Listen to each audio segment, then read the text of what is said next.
The klaxons had not stopped screaming for 11 minutes when the chamber doors blew open, and I knew from the pitch of the alarm alone that something had broken in the fabric of galactic order that could not be stitched back together. I am Counselor Varath Solen, Senior Diplomatic Arbiter of the Galactic Concord, and I have served this body for 62 cycles. In that time, I have presided over territorial disputes that nearly triggered wars between entire star systems, moderated first contact negotiations with species whose biological processes made communication a matter of life and death, and drafted resolutions that reshaped the economic frameworks of 100 worlds. I have seen everything this galaxy has to offer in terms of crisis, catastrophe, and institutional panic. I had never seen anything like this. The emergency session was a Level 0 summons, the highest alert classification the Concord possesses, a designation so severe that it has been invoked only 3 times in my entire career. The first was when a star in the Palani corridor went dark without warning, swallowing 18 inhabited moons in a gravitational collapse that defied every model our physicists had built. The second was when the Vrenathi, an entire spacefaring civilization of 9 billion souls, vanished overnight from their homeworld without leaving so much as a footprint or a farewell. The third was when a spatial anomaly opened in the Thenar trade corridor and consumed every ship, station, and satellite within a 12 light-year radius, before closing again as if it had never existed. Each of those events shook the foundation of everything we thought we understood about the universe. None of them, not one, filled me with the kind of dread I felt when the emergency transmission appeared on every screen in the grand chamber simultaneously. 4 words, white text on a black background, no encryption, no formal header, no sender authentication beyond a fleet identification code that every military analyst in the Concord recognized on sight. We struck Earth. Need extraction.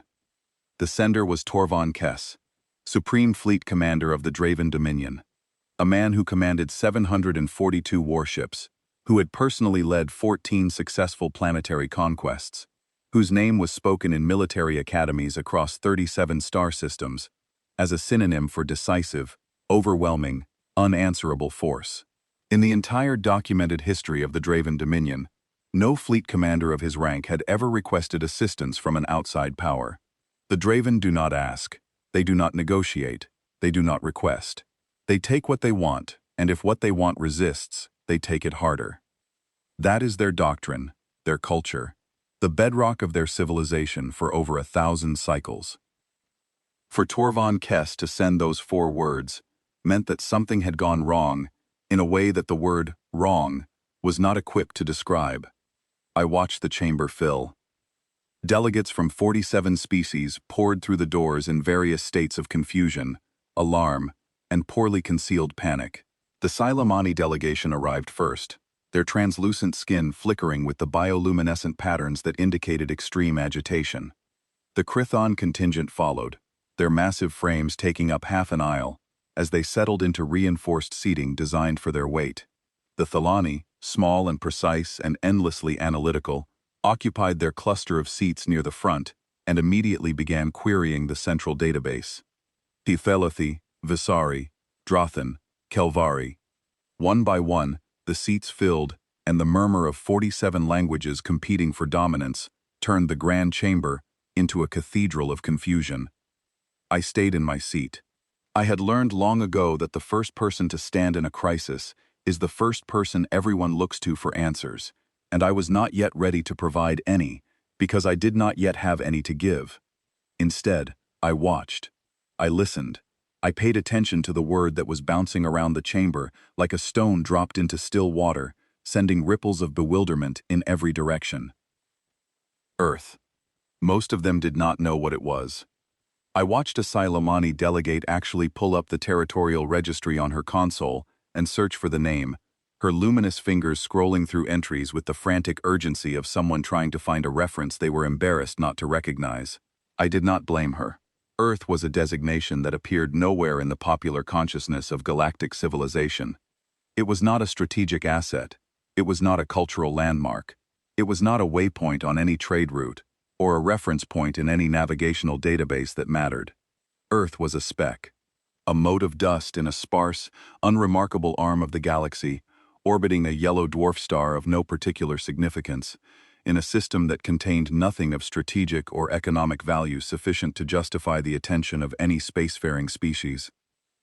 In theory, it should have been beneath the notice of everyone in this chamber.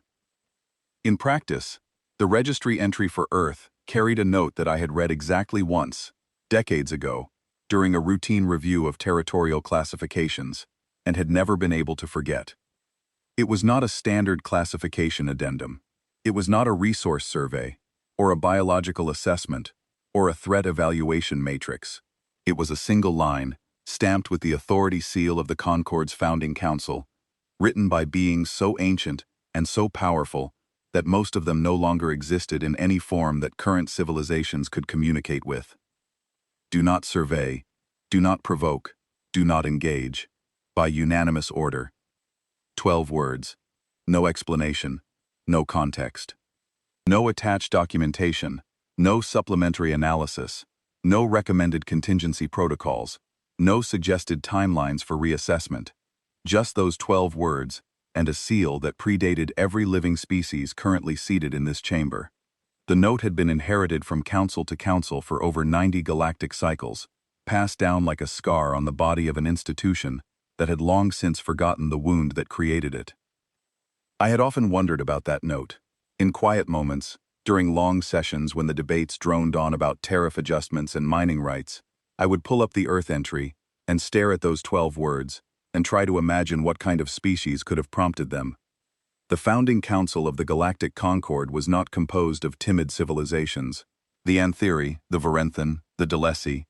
These were species whose technological and intellectual achievements dwarfed anything the current generation had produced. They had built the frameworks that governed interstellar law. They had established the communication protocols that made cross-species diplomacy possible. They had solved problems in physics, biology, and social theory that we were still struggling to understand. For them to look at a single planet and write, "Do not engage," was like watching a master architect refuse to enter a particular room. The refusal itself was a kind of information, but without context, it was impossible to know what it meant. Most of us treated the note the way you treat a locked door in a very old building. You do not know why it is locked. You do not know who locked it, or when, or what lies behind it. But something about the weight of the lock, the age of the mechanism, the quiet insistence of a barrier that has stood longer than your memory, keeps you from testing it. You walk past. You leave it alone. You tell yourself it does not matter. The Draven did not share this philosophy. They had been petitioning the Concord for the better part of 15 cycles to have the Earth restriction lifted. Their argument, delivered with the blunt confidence that characterized all Draven communication, was simple, and from a purely material standpoint, not entirely unreasonable. The star system Earth occupied was rich in heavy metals and rare isotopes. Several of the system's outer moons contained deposits of a crystalline mineral, used in advanced shielding technology, deposits large enough to supply the Draven military-industrial complex for decades. The restriction on the system prevented them from accessing these resources, and the restriction had no stated justification beyond the ancient note. The Draven wanted the resources. The note was standing in their way. Every formal petition they filed was denied. Every appeal was rejected. The founding order was treated as inviolable, not because anyone understood it, but because no one on the current council was willing to be the delegate who overturned a 90-cycle-old directive from species far more powerful than themselves, without first understanding why that directive existed. Torvon Kess, it appeared, had decided to stop waiting for permission. The realization of what he had done landed on the chamber in stages. First came the disbelief, raw and instinctive. A Draven fleet commander of the highest rank would not launch an unauthorized invasion of a restricted world. That was not mere recklessness. Under Draven military law, it was grounds for execution. The Dominion did not tolerate insubordination at any level, and at the level of a supreme fleet commander, the consequences were absolute. For Torvon to have done this, he must have been so certain of success, so completely convinced that the payoff would justify the violation, that he had wagered his career, his honor, his life, and the lives of every soldier under his command on a single calculation. Then came the second stage, the cold, slow-moving understanding that crept through my bones like a winter that had no intention of ending. He had done it. He had taken 742 warships, a full planetary subjugation armada, the most powerful strike force the Draven Dominion could assemble, to a world that the founders of galactic civilization had specifically, unanimously, without explanation, told everyone to leave alone. And now he was begging for help. I pulled up his transmission again and read it a second time. We struck Earth. Need extraction. Not we conquered Earth. Not we are in combat with Earth. Not we have engaged Earth and require reinforcements. Need extraction. That was the language of a man who had already lost. Not losing. Lost. Past tense. The fight was over, and the only thing left was getting out. The chamber was in full uproar now, dozens of voices competing in a chaos of languages and dialects that the translation system struggled to process simultaneously. I let them argue. I was watching the main doors because I knew Torvan was coming. His ship, or whatever was left of it, had entered Concord space 40 minutes ago, and emergency transport had been arranged. He was on the station. He was approaching the chamber. I could feel the weight of his arrival, the way you feel a change in atmospheric pressure before a storm. Not through any single sense, but through all of them at once. A heaviness in the air. A tightness in the silence between words. A sense that something terrible was about to walk through that door and change the shape of everything it touched. And then it did. The doors parted, and every voice in the grand chamber died at the same instant, cut off as cleanly as if someone had pressed a switch. I have presided over hundreds of sessions in this room. I have seen delegations arrive in triumph and in disgrace, in celebration and in mourning, in confidence and in desperation. I have watched conquerors stride to the podium and refugees stumble to it. I have never, in 62 cycles, seen anything like what walked in that afternoon. Torvan Kess had been, the last time I saw him at a formal diplomatic summit 4 cycles ago, the single most imposing military officer in the known galaxy. He stood nearly 3 meters tall, his scaled hide polished to a deep emerald sheen that the Draven considered a sign of peak health and vitality. His ceremonial armor was fitted with the campaign markers of 14 successful planetary conquests, each marker a small disk of compressed metal from the world he had subdued, arranged in precise rows across his chest plate, like a history written in trophies. He moved with the controlled precision of a predator, who had never once doubted his place at the top of every hierarchy that mattered. The creature that limped into the grand chamber bore almost no resemblance to that man. His scales were cracked and dull, the color leached out of them like pigment washed from old fabric. Several had fallen away entirely, leaving patches of raw, grayish skin that he made no attempt to cover. His left arm hung at an angle that suggested it had been broken and either set badly or not set at all. His armor was gone. He wore a standard-issue Draven fleet uniform that had been torn at the shoulder seam and stained with something dark that I recognized, after a moment, as dried medical sealant from an emergency wound kit. His eyes, which I remembered as sharp and calculating, and alive with the particular intelligence of a man who could read a tactical situation the way a musician reads a score, were flat, empty, lightless. They were the eyes of someone who had seen something that had fundamentally and permanently rewritten their understanding of how the universe worked, and who had not yet decided whether to process that information or simply shut down.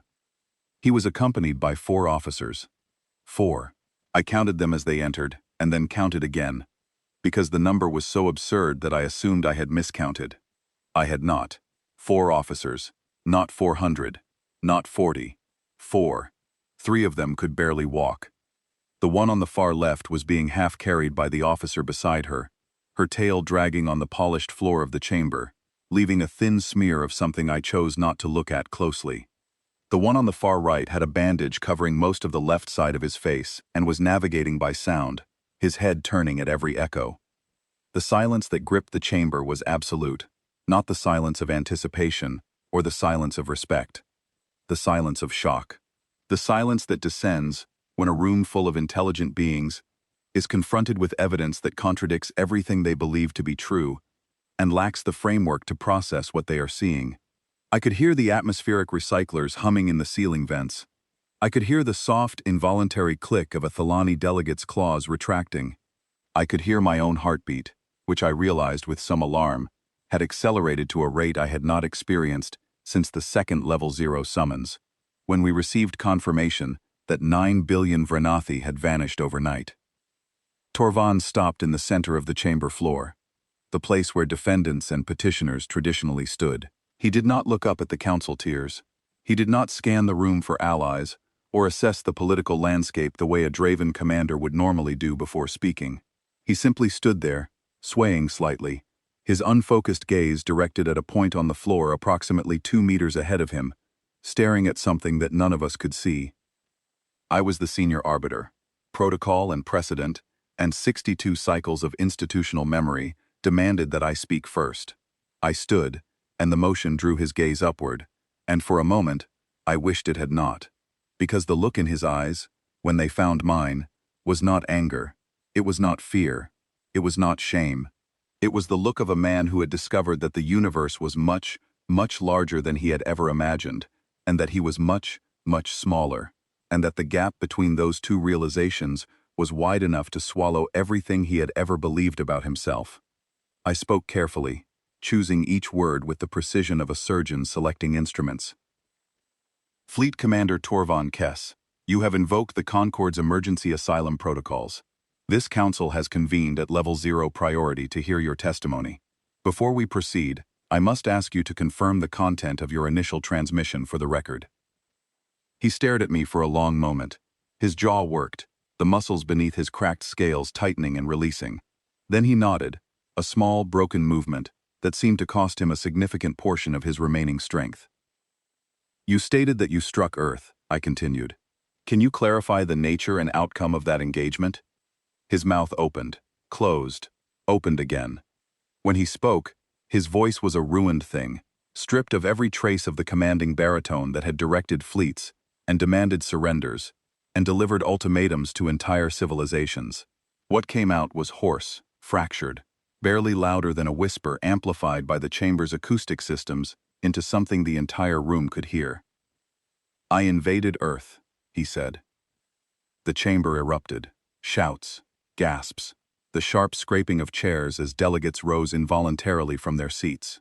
2 Krython officers who served as chamber security stepped forward reflexively, their hands moving toward sidearms before their training kicked in, and they realized there was no physical threat to respond to, only words, though these particular words carried a destructive force that no weapon could match. I raised my hand for silence, and got something approximating it after several agonizing seconds. With what force? I asked, though I already knew the answer, and dreaded hearing it spoken aloud in this chamber, where it would become part of the official record. My full fleet, Torvan said. 742 warships, full planetary subjugation complement, assault transports, orbital bombardment platforms, ground deployment carriers, fighter wings, electronic warfare cruisers, 38,000 crew. I let that number hang in the air. 38,000 Draven soldiers and officers, each one trained from hatching for combat, conditioned to fight in every environment, from deep vacuum to subterranean tunnels, equipped with the most advanced military technology their empire could produce, transported by a fleet large enough to conquer most spacefaring civilizations in the galaxy without encountering significant resistance. And where is your fleet now, Commander? I asked. He looked at me. Something moved behind those empty eyes, a spasm of expression that might have been the ghost of a laugh or might have been the onset of a complete psychological breakdown. It appeared and vanished so quickly that I could not be certain I had seen it at all. I brought my fleet, Counselor, he said. He turned slightly and gestured at the 4 broken officers standing behind him, the one being carried, the one navigating blind, all of them swaying on their feet like trees in a wind that would not stop blowing. This is my fleet. Nobody spoke. Nobody moved. I stood at my podium with my hand still raised, for a silence that was no longer necessary, because the silence had become a living thing, a presence in the room that pressed against every wall and filled every chest, and made it very difficult to remember how to breathe. I looked at the faces of my fellow counselors. I saw 47 species, united for perhaps the first time in the history of this institution, by a single, identical expression. Terror. Torvon Kess had taken 742 warships to Earth, 38,000 soldiers, the full might of the Draven war machine, pointed at a planet that the founders of the Concord had told us, in 12 words, to leave alone. He had come back with 4 people. And I understood, with a certainty that settled into the deepest, most fundamental part of my being, that everything the Galactic Concord believed about its place in the universe had just been proven catastrophically, irreversibly, and permanently wrong. I lowered my hand, I took a slow breath, and I said the only thing I could say. Tell us everything. Torvon closed his eyes for a moment, and when he opened them again, something had shifted beneath the surface. The emptiness was still there, vast and cold, but underneath it was a grim determination, the last reserve of a soldier who understood that his testimony might be the only thing standing between the galaxy and the repetition of his own mistake. He drew himself up by an inch, maybe 2, and began to speak with the flat, mechanical precision of a man who had rehearsed these words during every waking hour of his journey back from the system that had swallowed his fleet. We entered their solar system from the outer boundary, standard approach vector along the ecliptic plane, 18 days ago. Our preliminary long-range scans confirmed every assessment in the Concord's territorial registry. Primitive civilization, chemical-based propulsion systems, no faster-than-light capability of any kind, no energy shielding detected on any orbital or planetary installation, no orbital defense platforms, no weapon satellites, no military infrastructure beyond the planet's surface. Their most advanced spacecraft were simple probes and short-range transport vessels, barely capable of reaching their nearest planetary neighbor, a small rocky world with no atmosphere that appeared to serve primarily as a research station. He paused, and the pause carried the weight of everything that followed. My officers laughed, he said. When the scan results were displayed on the command deck, several of my senior tactical officers physically laughed. Some of them placed wagers on how quickly the conquest would be completed. The optimist said 3 standard rotations. The pessimist said 5, accounting for ground resistance and infrastructure seizure. I estimated 2, based on comparative analysis with 7 previous Class C subjugation operations. Another pause. This one longer and heavier, and filled with the particular silence of a man who has been forced to confront the full magnitude of his own ignorance. We were wrong, he said, and the way he pronounced the word made it sound less like an admission and more like an epitaph. We were so completely and fundamentally wrong that I do not believe our language possesses the vocabulary to describe the scale of our error. But I will try, because you need to understand. All of you, every delegate and every species in this chamber, needs to understand what Earth is, what humans are, what they have been this entire time. Because if you do not understand, you will make the same mistake I made, and if you make that mistake, there will be no one left to send a warning. He straightened his broken body by another inch, and for a flickering moment, I caught a glimpse of the commander he had been, the steel core buried beneath the wreckage. The first sign that our assumptions were incorrect came as we passed their largest gas giant, a massive banded world in the outer zone of their system. Our long-range sensors detected anomalous readings from several of the gas giant's moons. Subsurface structures, enormous installations buried deep beneath the surfaces of what appeared to be barren, frozen, geologically dead satellites. These structures were shielded, blending seamlessly with the natural geological composition of the moon around them. But our deep penetration scanners flagged inconsistencies in density and thermal output that suggested artificial construction on a scale we had not anticipated. He ran his uninjured hand across the cracked scales on his jaw. I ordered enhanced analysis. My chief science officer reported that the structures did not match the primitive technology profile in any way. Their energy signatures, muted as they were, suggested power generation capacity exceeding anything the Draven Dominion itself could produce from a single installation. The scale was wrong. The sophistication was wrong. Everything about them was wrong. His voice dropped half a register. I classified them as natural geological formations and ordered the fleet to continue its approach. I did this because the alternative was to accept that our entire operational premise was flawed, and I was not prepared to make that admission with 742 ships watching my command decisions in real time. I noted the honesty. It cost him something to say that. I could see it in the way his jaw tightened and his damaged arm twitched involuntarily. The second anomaly occurred 6 hours later, when we were approximately halfway between the gas giant and Earth itself, deep inside their inner system. Our encrypted fleet communications, which operate on 9-layer military-grade cryptographic protocols that have never been successfully compromised in the entire history of the Draven Dominion, were played back to us. The chamber stirred. I held up my hand. Played back, I repeated carefully. Clarify this for the record, Commander. On an open channel, he said, unencrypted, broadcast on a frequency that every ship in the fleet could receive simultaneously. A voice, a single voice, speaking in perfect, unaccented Draven, reading our tactical deployment orders word for word, fleet positions, attack vectors for orbital insertion, landing zone designations for ground assault teams, crew rotation schedules, ammunition loadout specifications, shield frequency modulations.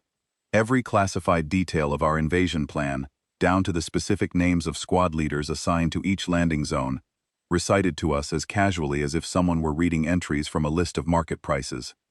He swallowed with visible difficulty. And when the voice finished reading our orders, it asked a question, in our language, with an inflection I could not place, because it belonged to no dialect of Draven I have ever heard. It said, "Is this what you meant to say?" I felt something cold settle in the center of my chest and begin to spread outward. Around the chamber, I watched the implications land on face after face, species after species. 9-layer military-grade encryption, the kind of encryption that took dedicated Draven cryptographic teams months to update and verify, the kind that was considered theoretically unbreakable within any computationally relevant time frame. Broken in real time, by a civilization that was supposed to be struggling with chemical propulsion. I should have turned the fleet around at that moment, Torvald said. I know that now. I knew it then, somewhere deep in the part of my mind that processes threat assessment without conscious input. But I overrode that instinct. I told myself it was a bluff, an automated interception system, a lucky signal capture that had been decoded through some unknown exploit in our communications architecture. I told myself that no species still confined to a single planet, still dependent on chemical rockets and primitive orbital mechanics, could possess that level of signals intelligence capability. I was operating on assumptions, and every single one of those assumptions was built on the most dangerous foundation in the universe. He paused and swept his gaze across the chamber, making eye contact with as many delegates as his damaged vision allowed. We assumed they were primitive, he said, because that is what they wanted us to assume. A murmur rippled through the delegates like a tremor through unstable ground. I silenced it with a sharp motion of my hand. We continued our approach, Torvald said. At approximately 200,000 kilometers from Earth, a projectile struck our flagship. A projectile, said Counselor Meridis, a Thalani physicist seated 3 places to my left, her voice carrying the precise, clipped cadence of a scientist who has just heard something that violates her discipline's fundamental axioms. Not an energy weapon? Not a directed energy discharge? No, Torvald said. A physical object. A slug of ultra-dense metal, approximately the size of my closed fist, fired from an emplacement on Earth's single natural moon. It traveled at a significant fraction of light speed and struck our flagship's forward sensor array with a precision that our tactical analysts later described as, and I am quoting their exact words, statistically impossible, without predictive modeling capabilities, several orders of magnitude beyond our current theoretical framework. He touched the side of his head, an unconscious gesture, as if some part of him still flinched at the memory of the impact. It struck a component, the size of a standard hatchway door. From 380,000 kilometers away, the slug entered the component, passed entirely through the ship, and exited on the opposite side, without detonating, without releasing any secondary payload, without causing any structural damage beyond the entry and exit holes. It destroyed the sensor array and nothing else. It was a surgical removal of our forward scanning capability, executed with a precision that our best marksman crews could not replicate at 1% of that range, and it was done with a single round from a fixed position on a moon. A warning shot, I said. Yes. followed immediately by a message, broadcast in Draven, from the same lunar source. It said, "That was your sensor array. The next one will be your bridge. Turn around." The chamber was so still, I could hear the individual clicks of the environmental monitoring systems cycling through their readings. "I did not turn around," Torvald said, and something cracked in his voice on the last word, a fracture in the mechanical control he had been maintaining since he began speaking. I assessed the shot as originating from a fixed defensive emplacement with limited range and limited ammunition capacity. I classified it as a last-ditch deterrent by a civilization that knew it was outmatched and was hoping to bluff a superior force into retreat. I ordered the fleet to accelerate to combat velocity and begin orbital insertion procedures. He closed his eyes and drew a breath that shuddered through his entire frame. We achieved orbit over their largest continental landmass, 742 warships in standard siege formation, weapons charged, landing craft staged in deployment bays with assault teams standing by. I had assumed formation and given the final authorization for ground operations. Everything was proceeding according to established Draven doctrine for Class C planetary subjugation. I remember standing on the command deck of my flagship, looking down at the planet through the main viewport, and thinking that it was a beautiful world. Blue oceans, green land, white clouds. It looked peaceful. It looked fragile. He opened his eyes, and what I saw in them was something I had never seen in a Draven officer and hoped never to see again. It was awe. Raw, unprocessed, bone-deep awe, the kind that takes apart a person from the inside and puts them back together as something smaller and more honest, and infinitely more aware of their own limitations. And then the ocean opened. I leaned forward. The entire chamber leaned forward. 47 species, hundreds of delegates, every one of them drawn toward the words like particles toward a gravity well. "Explain," I said. "The ocean," Torvald said, "the body of liquid water that covers approximately 70% of Earth's surface. It moved. Large sections of it physically separated, displaced laterally by forces we could not identify, and from beneath the water, structures rose."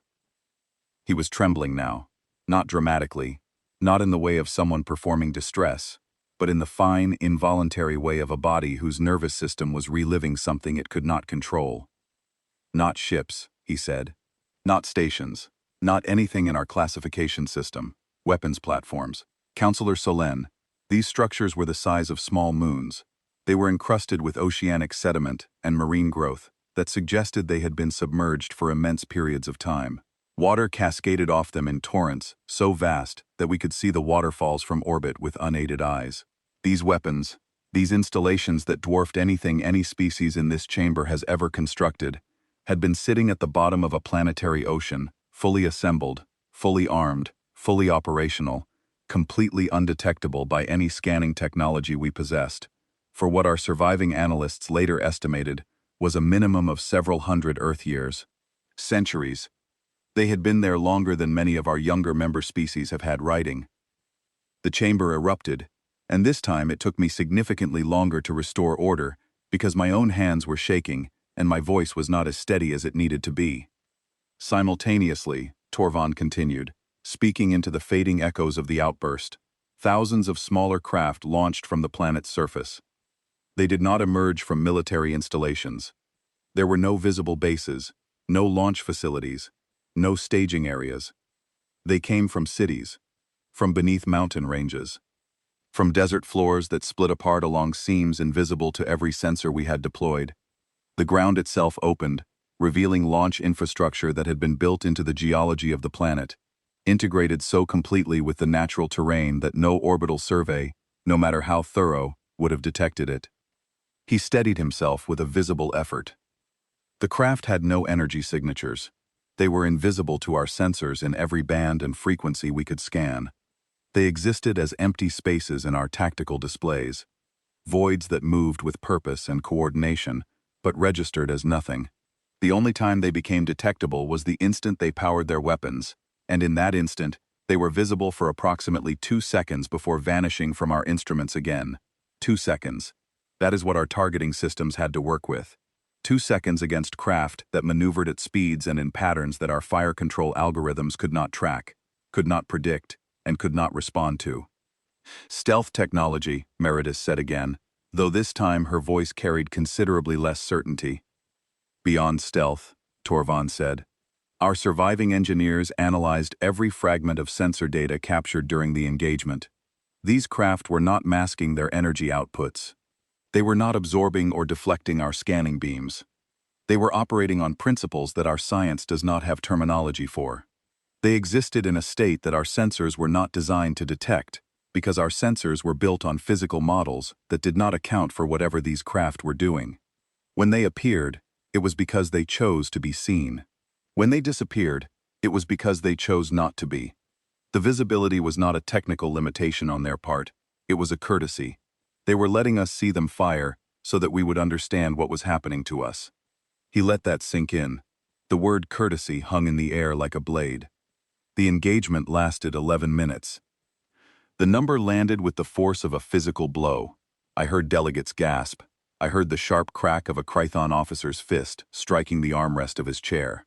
I heard a sound from somewhere in the upper tiers that might have been a cry, or might have been the involuntary vocalization of a species whose fear response manifested as sound.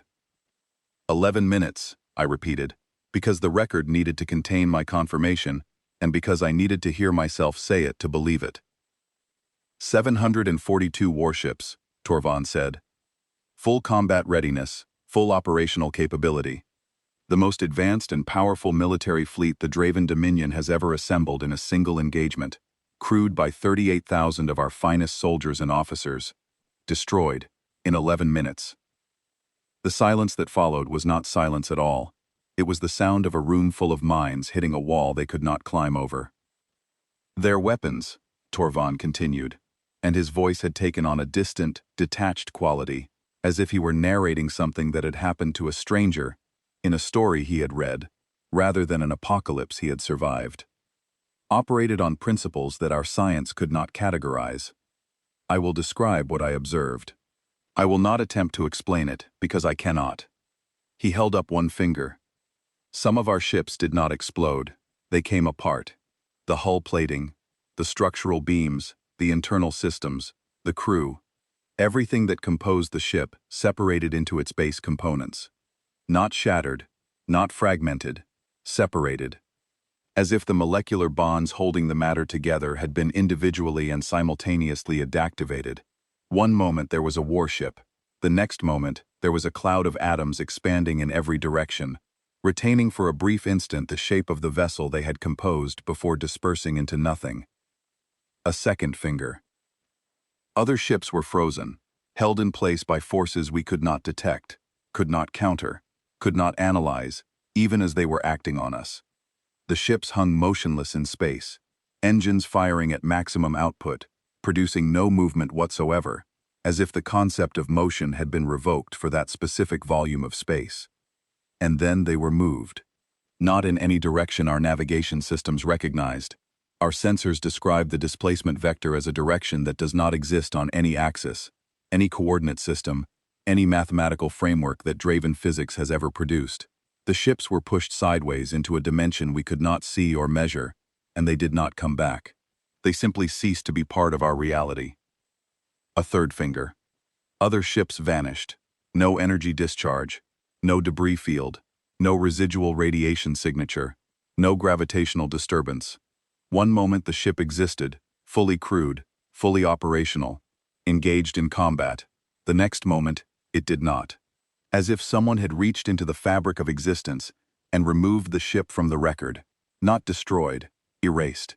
The space it had occupied showed no evidence that anything had ever been there. He lowered his hand.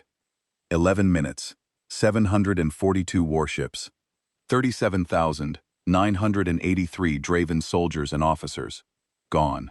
The battle, if it can be called a battle, ended not because we surrendered, but because there was nothing remaining to surrender with. We did not lose the engagement. We were removed from it. The Thalani delegate beside me made a sound I had never heard from her species before.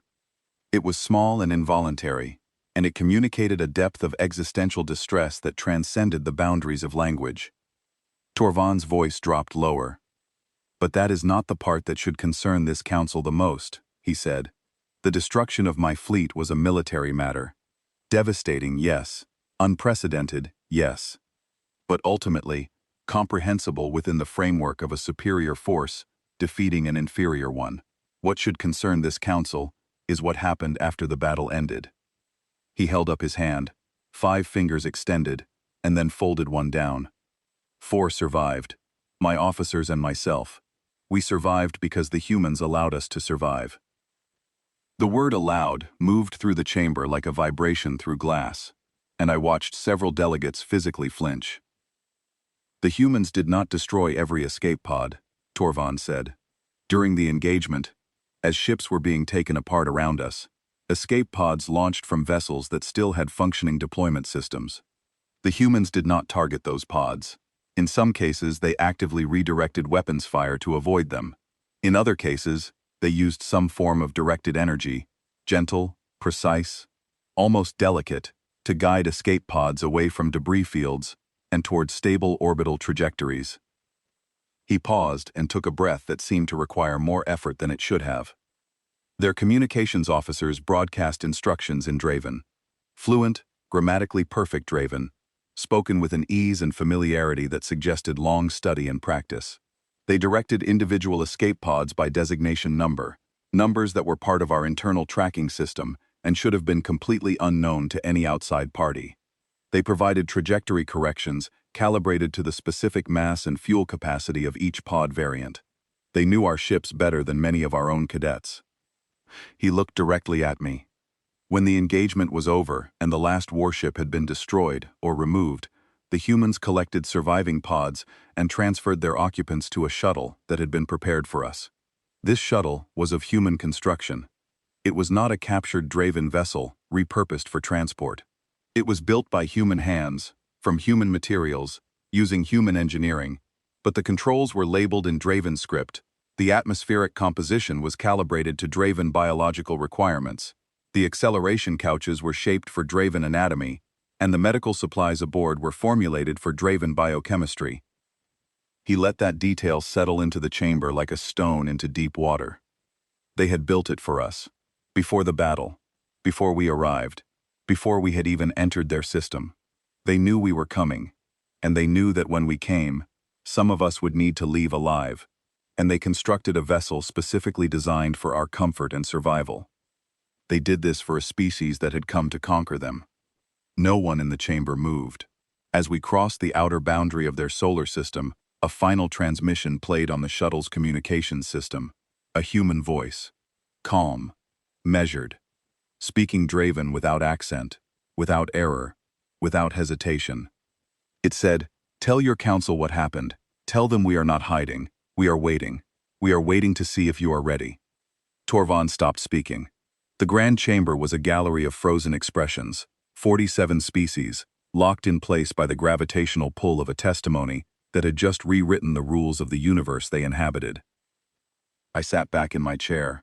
I felt something shift inside me, a deep, tectonic movement in the bedrock of everything I believed about galactic civilization, about our place in it, about what the word power actually meant. I looked at the registry entry still displayed on my console. "Do not survey, do not provoke, do not engage, by unanimous order." And I understood, with a clarity so sudden and so complete that it felt less like realization and more like a door being thrown open, that the founders of the Galactic Concord had not placed that warning because Earth was primitive. They had not flagged it because it was dangerous in the conventional sense. They had flagged it because they knew.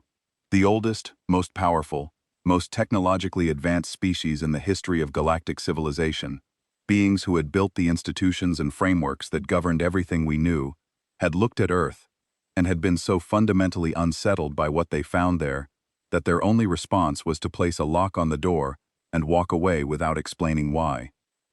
They were not warning us about a threat. They were warning us about a power so far beyond our comprehension that the only safe response was distance and silence, and a 12-word prayer that no one would be foolish enough to knock. And we had just sent 742 warships to do exactly that. The question had never been whether humanity could be conquered. The question, the one the founders had clearly understood, and that we in our arrogance had failed to ask, was whether humanity had chosen not to conquer everyone else. And if so, why? And if so, for how long? I turned to the council. 47 species stared back at me, and in every set of eyes, every pair of optical sensors, every cluster of sensory filaments, I saw the same thing reflected back. Not anger, not calculation, not the political maneuvering that usually characterized this chamber's response to crisis. Fear. The deep, primal, species-level fear of a creature that has just discovered it is not at the top of the food chain, and never was and never has been for as long as it has existed. I cleared my throat and spoke into the silence. This session will remain at Level 0 classification until further notice.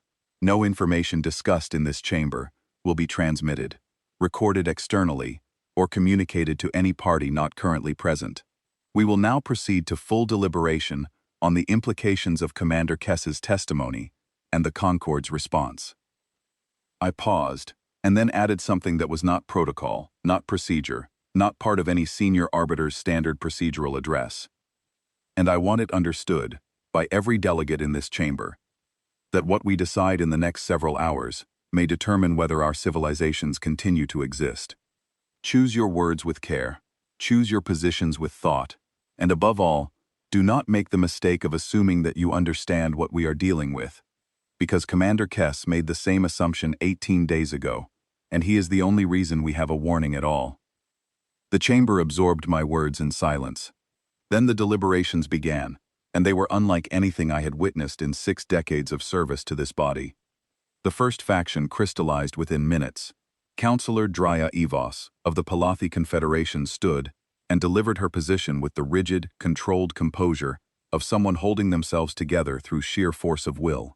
Drya was a diplomat I respected, a measured voice in a chamber that often lacked them, and the fact that her hands were visibly trembling as she gripped the edge of her podium told me more about the state of the room than any words could have. Her position was simple and blunt. The Concord must immediately dispatch a full diplomatic envoy to Earth, carrying a formal apology, a complete legal disavowal of the Draven invasion, a declaration that the attack was unauthorized and in direct violation of Concord law, and an open offer of reparations in whatever form the humans specified. The Concord must distance itself from the Draven action so thoroughly and so publicly that no human, regardless of how they interpreted the political dynamics of the galaxy, could possibly conclude that the invasion had been sanctioned, supported, or endorsed by the Concord as an institution. Her reasoning was delivered without diplomacy and without softening, because the situation did not permit either. The mathematics are not complicated, Drya said. If humans can obliterate 742 warships in 11 minutes without sustaining a single verified casualty, a concerted human offensive against the combined forces of the Concord would end galactic civilization in a matter of hours. Possibly less. Commander Kess's fleet was one of the 5 most powerful military forces in known space. The humans treated it as a minor inconvenience. If they decide that the Concord bears collective responsibility for this attack, there is no defense we can mount, no alliance we can form, no strategy we can devise that would alter the outcome by even a fraction of a percent. She gripped her podium harder. We grovel, she said, and the word was ugly and honest and carried the weight of genuine strategic assessment rather than cowardice. We grovel because the alternative is extinction, and I will not allow pride or posturing to determine whether my species sees another generation. More delegates nodded than I expected. The fear was doing its work, and in this case, I was not certain the fear was wrong. The second faction emerged almost immediately. Counselor Noreth, a Vasari academic whose species had built their reputation on empirical rigor and skeptical inquiry, rose to challenge the fundamental credibility of the testimony they had just heard. Noreth did not call Torvon a liar, not directly, but the thrust of his argument left little room for alternative interpretation. We are being asked, Noreth said, adjusting the complex optical enhancers that covered his face where eyes would be on most species, to restructure the entire strategic and diplomatic posture of the Galactic Concord, based on the unsupported account of a single disgraced military commander who has every motive to exaggerate the magnitude of the threat he encountered. Commander Kess faces execution under Draven law for launching an unauthorized invasion. The more terrifying the enemy appears, the more sympathetic his failure becomes, and the more likely this body is to grant him the asylum he has requested. He spread his hands in a gesture that his species used to indicate open analysis. I do not dispute that Commander Kess encountered resistance. I do not dispute that his fleet sustained catastrophic losses, but the total annihilation of 742 warships by a species with no known faster-than-light capability, using weapons that violate our understanding of fundamental physics, in a time frame shorter than most delegates in this chamber take to eat a meal? I submit that this account requires independent verification before it drives decisions of civilizational consequence. He proposed a survey mission, a small, fast, heavily shielded scout vessel with advanced sensor capabilities, crewed by Visari scientists and protected by a Concord security detail. It would enter Earth's solar system, collect empirical data from a safe distance, and return. The data would either confirm Torvald's account or reveal it to be an exaggeration born of panic and self-interest. I watched Torvald during Noreth's speech. The commander stood motionless on the chamber floor, and his expression underwent a transformation that tightened something in the pit of my stomach. It was not anger.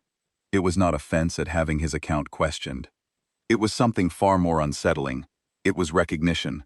The slow, tired recognition of a man watching someone reach for a fire he had just been burned by, and seeing in their confident hand the exact same certainty that he had carried 18 days ago, before the ocean opened and the sky fell, and everything he thought he knew turned to dust.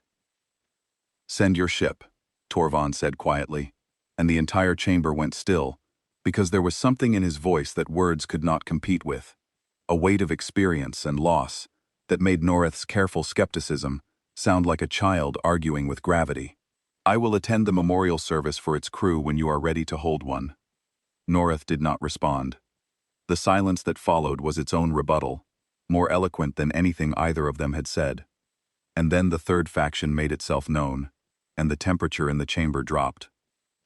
Grand Admiral Sothar of the Krython Imperium stood to his full height, which was considerable, and delivered his assessment with the cold, systematic precision of a military strategist who had spent his entire career viewing every problem as a tactical equation with a calculable solution. "If Commander Kess's account is accurate, even partially," Sothar said, his deep voice resonating through the chamber's acoustic systems, "then we face an existential threat of the most severe classification. A species with demonstrated capability to neutralize any military force we can assemble. A species possessing technology that renders our most advanced defensive and offensive systems functionally irrelevant. A species that has been concealing this capability, deliberately, for an unknown duration, while maintaining a false exterior of technological primitivity. They are not primitive. They are not harmless. They are not the backward civilization our records describe. They have been hiding, and the question that should occupy every mind in this chamber is not what they did to the Draven fleet, but what they intend to do when they decide that hiding is no longer necessary." He turned to face the full assembly. "I propose a united response. Every fleet controlled by every member species of the Concord, consolidated into a single strike force and deployed to the Earth system, with orders to neutralize the human threat before they choose to project their power beyond their own borders. Commander Kess brought 742 ships. We bring 7,000. If 7,000 proves insufficient, we bring 70,000. Somewhere in the mathematics of scale, there is a number that exceeds their defensive capacity, and our continued existence as spacefaring civilizations depends on finding that number before they find the motivation to demonstrate what their offensive capacity looks like." The argument gained traction.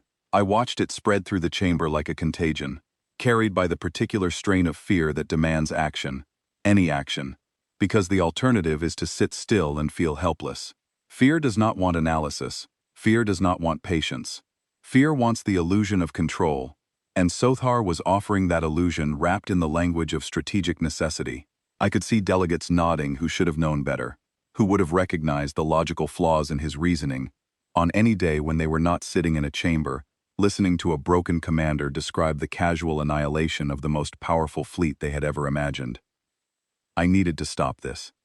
But I needed something more than eloquence or rhetoric. I needed evidence that could counter fear with something stronger.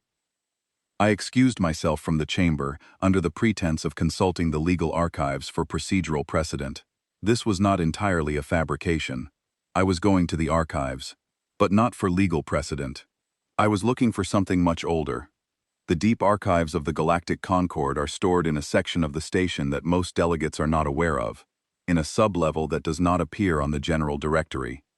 The records there predate the current iteration of the Concord by multiple institutional generations. They were created by the founding species, the civilizations that built the original framework of galactic governance, who established the laws and communication protocols and territorial designations that the current council had inherited, maintained, and in most cases, stopped examining because they were so ancient that questioning them felt as pointless as questioning the direction of time.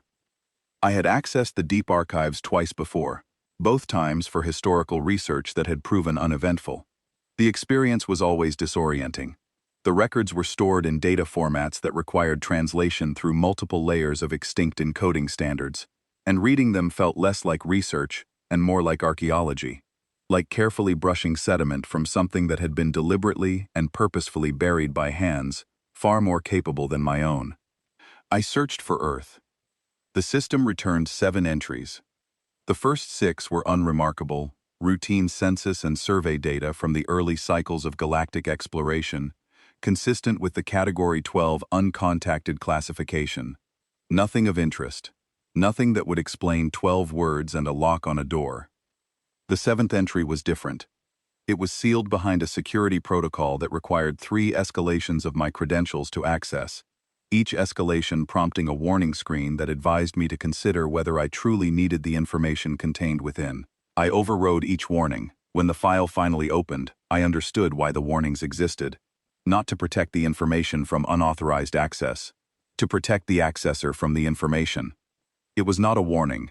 It was not a threat assessment. It was not a defensive contingency plan. It was a progress report. The document was authored in the formal scientific register of the Antheri, one of the founding species of the Concord, a civilization whose intellectual and technological achievements had no peer in the recorded history of the galaxy. The Antheri had not died.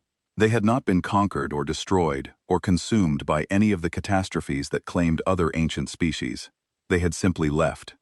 Approximately 300 galactic cycles ago, they had packed up their knowledge, their technology, their culture, and their physical presence, and departed to a region of space that no species had subsequently been able to locate. Their departure remained the single greatest unsolved mystery in galactic history, a question that scholars and historians had debated for centuries without reaching any satisfactory conclusion. The document I was reading provided the conclusion. It described a project, an experiment in directed evolution, conducted on a deliberately selected world whose environmental parameters had been evaluated against hundreds of candidates before being chosen for their specific combination of stressors: high surface gravity, elevated background radiation, extreme temperature variance between latitudinal zones and seasonal cycles, aggressive, diverse, and competitive predator ecology, unstable geological activity, toxic atmospheric components requiring continuous biological adaptation. Every environmental factor that could conceivably pressure test an evolving intelligent species, concentrated on a single world and allowed to operate without interference over millions of local orbital cycles. Earth. The planet was not a backwater. It was not a forgotten speck of rock in a quiet arm of the galaxy. It was a laboratory, designed and selected with the meticulous care of scientists who knew exactly what they were attempting to create. And humanity was the result. The progress report spanned thousands of cycles. Each one noted, with increasing fascination and decreasing confidence, the speed and adaptability of the experimental subjects. Humans evolved faster than every predictive model the Antheri had constructed. They adapted to every environmental pressure the planet imposed, and then, critically, began imposing pressures on the environment itself.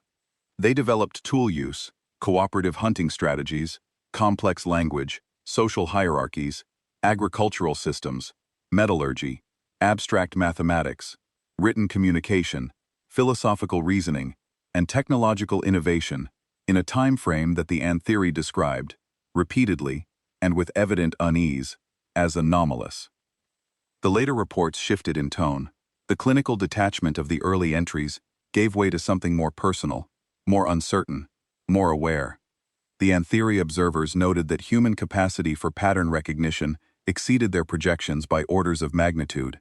Human tolerance for physical injury, environmental stress, and psychological trauma was outside any biological baseline the theory had established across thousands of observed species. Their ability to cooperate across genetic boundaries, to form alliances with unrelated individuals based on abstract concepts like loyalty and trust and shared purpose, was unprecedented. Their capacity to simultaneously wage devastating wars and create transcendent beauty, to hold contradictory ideas in their minds, and use the tension between those contradictions as fuel for creative and intellectual advancement, defied every behavioral model the theory had ever constructed. But the final entry was the one that stopped my breath and held it. It was not written in the clinical language of the earlier reports. It was personal, confessional, the tone of a scientist who had spent a career maintaining objectivity and had finally reached the point where objectivity was no longer possible because the data had exceeded the framework's ability to contain it. They have surpassed us. This is not a projection. This is not an extrapolation from current developmental trends. In their present state, they have exceeded the peak capabilities of our species. Their technology, which they conceal beneath a deliberately maintained exterior of primitivity, operates on principles we can describe but cannot replicate. Their civilization presents a surface-level appearance of developmental struggle because they have constructed that appearance intentionally. We do not know when this transition occurred. We do not know at what point they became aware of our observation. We know only that they are aware, that they have been aware for some time, and that they have chosen not to act upon that awareness. I read those words 3 times. Each reading pressed harder against something inside me that I had always believed was solid. The final passage was the one I would carry with me for the rest of my natural life. We are removing ourselves from observation range. We advise all successor species and institutions inheriting this record. Let them grow. Do not interfere. Do not test them. Do not provoke them. Do not attempt to contain them. When they come to you, and they will come, pray that they come in peace. We believe they will. We hope they will. But we are not willing to be within reach if they do not. The theory. The most brilliant, most advanced, most capable species in the entire recorded history of galactic civilization. The architects of the Concord. The builders of the framework that governed 1,000 worlds across 100,000 light years. They ran. They looked at humanity, and they ran. And they were so frightened by what they saw, so thoroughly convinced that remaining within humanity's potential sphere of influence was an unacceptable risk, that they did not even take the time to explain their reasoning. They left 12 words on the door and vanished. I sat in the archive for what felt like a very long time. The document glowed on the screen in front of me, the ancient characters of the theory script, rendered into modern trade language by translation algorithms that struggled with the emotional register of the original. I read the final passage 3 more times, and each reading pressed harder against the structure of assumptions I had built my career and my worldview upon. Then I copied the document to a secure tablet. I stood. I walked back to the Grand Chamber, because Grand Admiral Sother was about to call a vote that would commit every fleet in the Galactic Concord to an assault on a species that the theory, at the absolute zenith of their power, had considered too dangerous to observe from the same region of space. I re-entered the chamber to find precisely what I had feared. Sother had used my absence productively. His argument had been expanded, refined, and presented with the lethal efficiency of a man who built war plans the way other people built furniture. Every joint precise, every load calculated, every stress point reinforced. His central projection displayed combined fleet strength assessments, resource allocation timelines, force deployment corridors, estimated engagement windows, logistical supply chains, and casualty projections that I noticed, with a spike of cold anger, used the Draven losses as a baseline for expected resistance, rather than as evidence that the entire premise was suicidal. He had proposed a timeline. He had proposed a unified command structure. He had designated staging areas and fallback positions and communication protocols. He had done everything a competent military strategist would do when planning a campaign against a conventional enemy, and the fact that the enemy in question had just demonstrated the ability to erase warships from existence, using principles that violated known physics, apparently did not factor into his calculations. He had not yet called the vote. The reason was procedural. A level 0 vote required the senior arbiter's physical presence and verbal authorization to be binding. He had been waiting for me to return. I took my seat. I placed the archive tablet face down on my console. I listened as Sothahar delivered his closing argument with the measured confidence of a man who believed he was saving civilization. "We did not choose this confrontation," he said. "The Draven chose it for us, through their recklessness. But the confrontation exists regardless of how it began. Humans now know that we exist. They know where we are. They know the composition and capability of our military forces, because they have just defeated a representative sample with contemptuous ease. They have demonstrated technologies that make every defense and every weapon in our combined arsenals functionally obsolete. The only strategic question remaining is whether we act now, from a position of initiative, while they are potentially still consolidating or assessing, or whether we wait and allow them to act first from a position of total, demonstrated, and overwhelming superiority." He paused for effect. He was skilled at this. I could see the votes moving behind the eyes of delegates who should have been wiser. "I call for a formal vote," he said. "Combined fleet mobilization under Unified Concord Command. Immediate strategic deployment. Full commitment of all member species' military resources." The chamber held its collective breath. I stood. "Before we vote," I said, and I was grateful that my voice emerged steady, because achieving that steadiness had required the most disciplined act of self-control I had performed in 62 cycles. "I would like to present evidence recovered from the Concord's founding archives that I believe is directly and critically relevant to the question before us." Sothar's jaw tightened. "The Arbiter's role in Level 0 proceedings is procedural, not evidentiary. This is not a trial." "The Arbiter's role," I replied, meeting his gaze and holding it, "is to ensure that the Council makes informed decisions. I have information that this Council lacks. I will present it. The Council will hear it. Then you will have your vote." He could not refuse without undermining his own stated commitment to thorough strategic assessment, and he knew it. He sat down with the controlled displeasure of a man who has been outmaneuvered on procedural ground.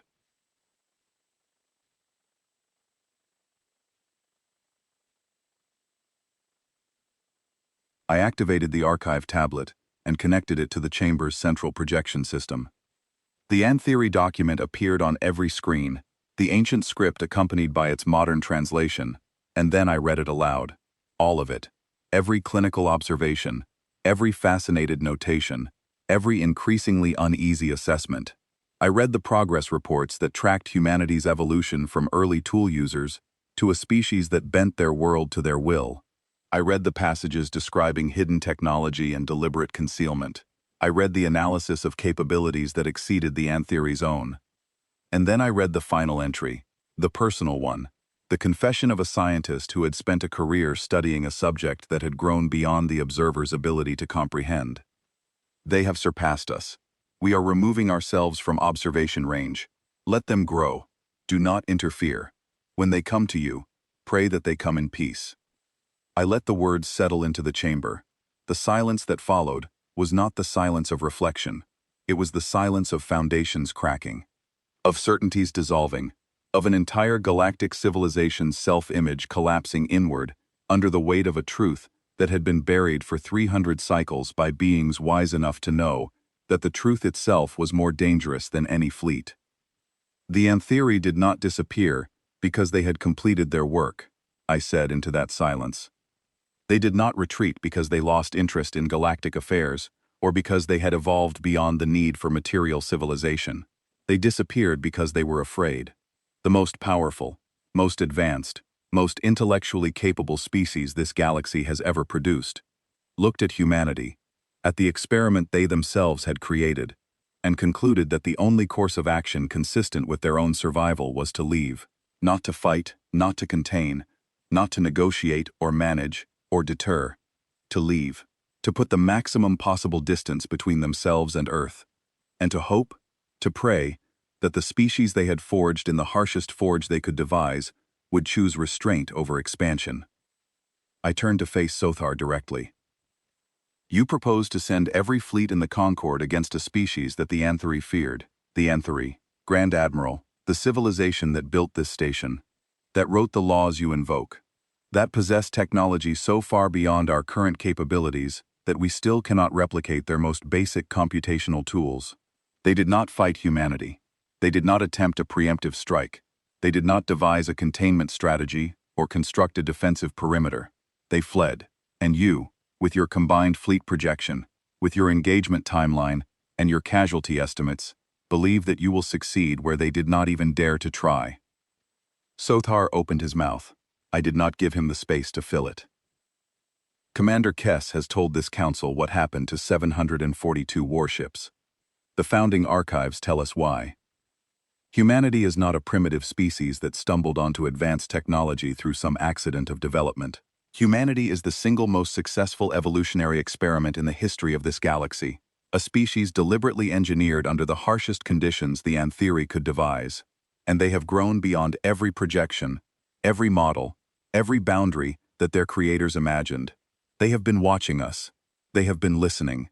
They know everything about us, about our capabilities, about our vulnerabilities, about our internal politics and our strategic doctrines, and probably about the debate happening in this chamber right now. And the only reason we are still alive to have this conversation is that they have chosen, for reasons we do not yet comprehend, not to act. I let the word chosen sit in the air. The question before this council is not how to defeat humanity. Humanity cannot be defeated. Not by us. Not by the Anthuri. Not by any force this galaxy can assemble. The question is, how we navigate the next phase of our shared history, which will inevitably, unavoidably, inescapably involve direct contact with a species that could end every civilization in this chamber as effortlessly as we end a candle flame. I sat down. The chamber stayed frozen.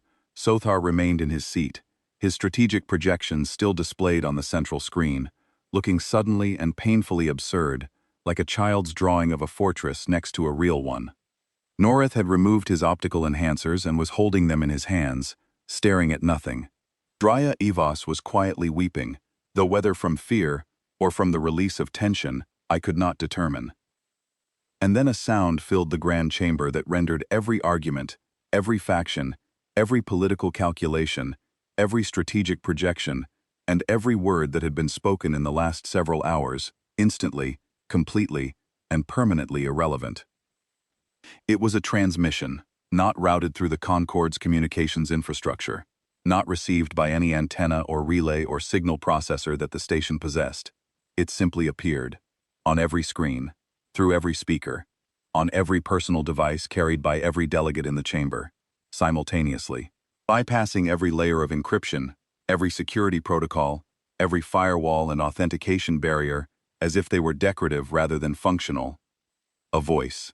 Female, human, speaking in the common trade language of the Galactic Concord, with the easy, unhurried confidence of someone who had all the time in the universe and knew it. Good afternoon, counselors. My name is Grace Ellison. I am speaking to you from Earth, which I understand has been the subject of considerable discussion today. The chamber detonated into chaos. Delegates leapt from their seats. Security personnel drew sidearms and swept the room for targets that did not exist, because the threat was not in the room, but everywhere, in the walls and the systems, and the very air they breathed. 2 Krython officers physically moved to shield their delegation's senior counselor, a reflexive gesture of protection against a threat they could not see, could not locate, and could not have stopped if it had materialized in front of them. Torvon Kess, alone among everyone in the grand chamber, did not move. He stood on the chamber floor with his eyes closed and his chin slightly lowered, and he nodded once, slowly, as if he had been expecting this exact moment from the instant he walked through the doors. The voice continued, utterly unperturbed by the pandemonium it had caused. I am aware that Commander Kess has provided his account of recent events in your system's region designation for our solar space, and I want to confirm for your official record that his testimony is accurate in every material detail. A Draven military fleet entered our system without prior communication or invitation. We responded in accordance with our standard protocols for uninvited military incursions. The engagement has been concluded, and we consider the matter resolved. We hold no animosity toward the Draven people, and we recognize that the decision to invade was made by individual military commanders, rather than the Draven civilian government or the Galactic Concord. The chamber was struggling to process the basic fact of what was happening. This woman, this human, named Grace Ellison, was speaking into the most secure deliberative chamber in the known galaxy, as if she were making a casual call to a neighbor. She was referencing specific elements of the debate that had occurred in what was supposed to be a sealed, encrypted, surveillance-proof environment. She was demonstrating, without emphasis or drama, that every secret this chamber had ever contained, every strategy ever discussed, every vulnerability ever analyzed, every political maneuver ever planned within these walls, had been heard. I am also aware, Grace Ellison continued, and there was something in her tone now, a gentle precision, like a surgeon whose hands are steady because they have done this 1,000 times, of the proposal currently under discussion regarding a combined military operation against Earth. I want to assure Grand Admiral Sothar directly that we are not offended by the suggestion. We understand the impulse. It is, in fact, consistent with the response patterns we have observed in civilizations at your current stage of collective development, and we anticipated it as one of several likely outcomes of Commander Kess's return. I felt the blood leave my face. Your current stage of development, she was talking about the Galactic Concord, an institution governing 47 spacefaring species across hundreds of thousands of star systems, the way a teacher talks about a class of students who have just learned to read. We are not your enemy, she said. We have never been your enemy. We have been your neighbors for a very long time, longer than most of you realize, and we have been waiting with considerable patience for the right moment to introduce ourselves. The events of the past 18 days have accelerated that timeline in ways we would have preferred to avoid, but the fundamental intent remains unchanged. A pause, not for dramatic effect, for warmth. We would like to talk, not as conquerors or subjects, not as threats or targets, as neighbors.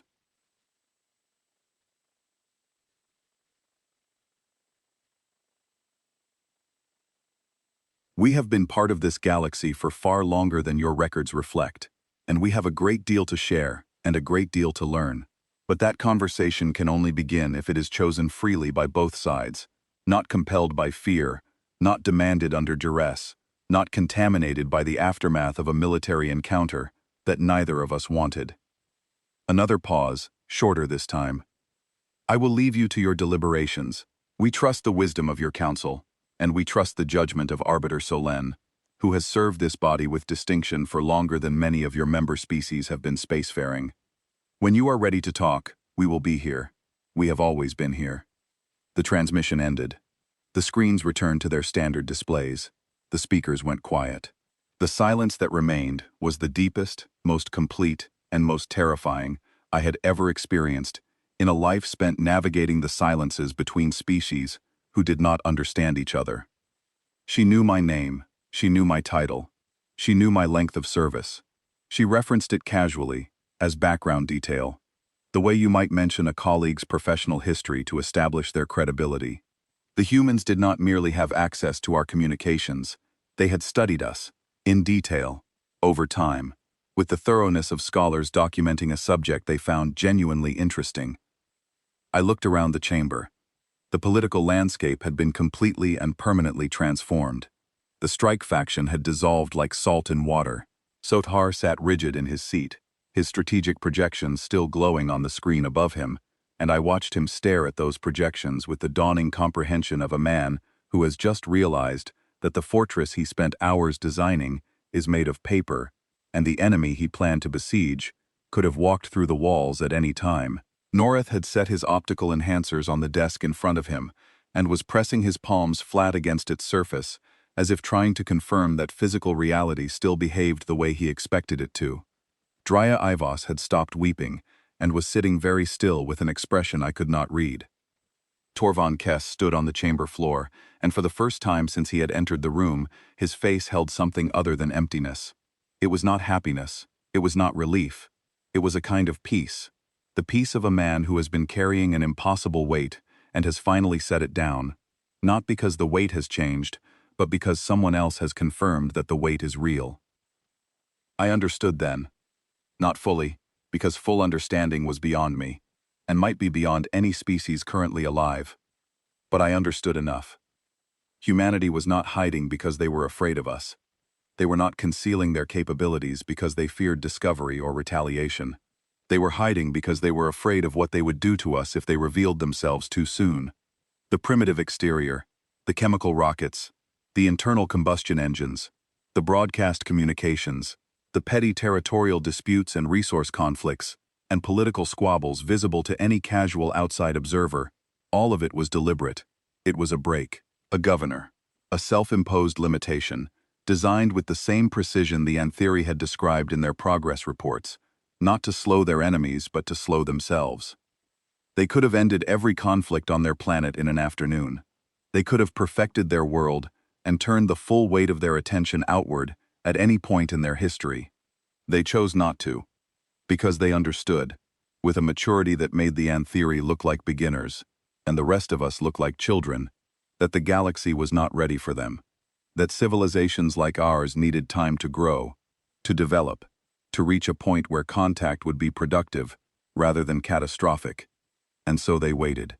They held back their own capabilities. They burned off their surplus energy in controlled settings, contained conflicts that let them exercise their instinct for competition without unleashing it on a galaxy that could not have survived the exposure. They waited for us, patiently, deliberately, for longer than any of us could calculate. I called the vote. It was the first unanimous decision in the recorded history of the Galactic Concord. Every species, every delegate, every faction and bloc and coalition voted to accept the human invitation to talk. Not because they were brave, not because they were wise, not because they had overcome their fear or reached some elevated state of diplomatic enlightenment.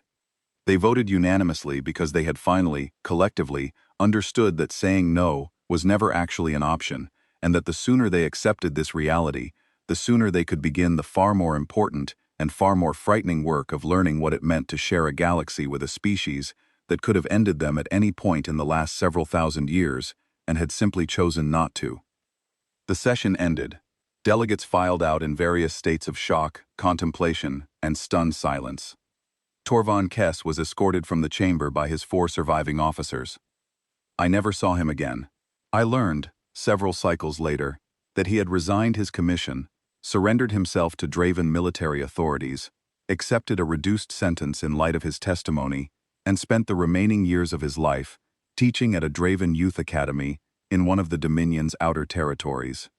He taught a single course. Every class, every cycle, every cohort of young Draven who passed through his room received the same lesson on their first day. The universe is larger than you think. You are smaller than you believe. And the species you dismiss as primitive may be the ones holding back the tide that would drown you all. I am recording this deposition for the Concord's permanent historical archive, as is my duty as senior arbiter. I have presented the facts as I witnessed them, without embellishment, without editorial insertion, and without speculation beyond what the evidence directly supports. But I will permit myself one personal observation before I close this record, because I am old, and I have earned the right to speak plainly, and because whoever reads this record 1,000 cycles from now deserves to know what it felt like to stand at the hinge point of galactic history and watch the door swing open.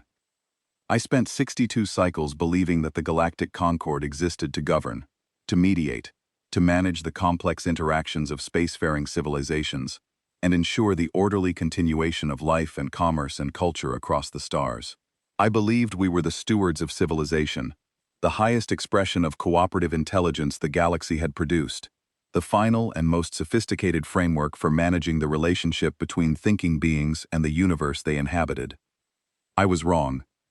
We were not the stewards. We were the students, and the teacher had been sitting in the classroom next door the entire time. quiet and patient and watching through the wall, waiting for us to finish our lessons and grow tall enough to reach the handle and open the door ourselves. We did not open the door.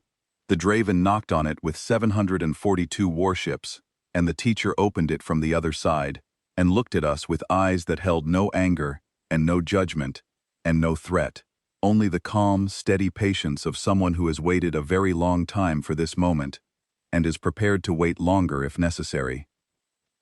The conversation begins tomorrow. A human delegation will arrive at the Concord station by means of travel that our engineering teams have already confessed they cannot explain, cannot detect, and cannot reproduce. Grace Ellison will be among them. I have been asked to serve as the Concord's lead arbiter for the initial talks, and I have accepted, because I cannot imagine a more important thing to do with whatever years remain to me. I do not know what we will learn. I do not know what they will teach us or what they will ask in return. I do not know if the galaxy that emerges from this contact will bear any resemblance to the one I have served for 62 cycles. I do not know whether our civilizations are ready for what comes next, and I suspect that if I am being honest with myself, we are not. But I know this. The humans waited. They could have come to us at any time. They could have revealed themselves whenever they chose, and there is nothing any of us could have done to alter the outcome. They could have conquered, or consumed, or simply replaced every civilization in this galaxy without effort, and we would not have known it was happening until it was finished. But they did not. They waited. They watched us stumble and grow and fail and try again. They held back their own power with a discipline that I cannot fully comprehend, because they wanted the conversation, when it finally came, to be between beings who had earned their place at the table through their own effort, rather than having it given to them by a species that could afford to give everything. We are not their equals. I am not certain we will ever be, but they want to talk to us anyway, and that fact, more than the weapons, more than the technology, more than the annihilation of a fleet, or the silence of the Antheri, or the voice of Grace Ellison cutting through every defense we had ever built, is the thing that fills me with something I did not expect to feel at the end of this day.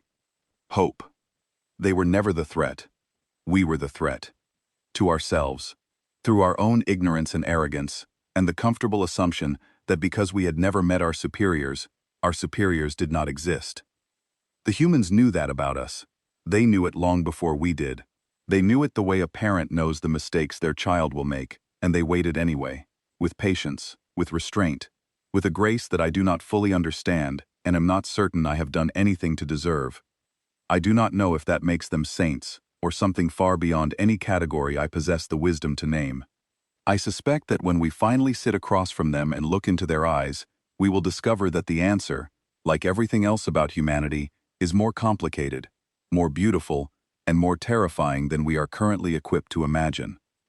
But I intend to be there when we find out. End of deposition. Counselor Varath Solen, Senior Diplomatic Arbiter, Galactic Concord, Grand Chamber. Recorded for the Permanent Archive. Let it stand.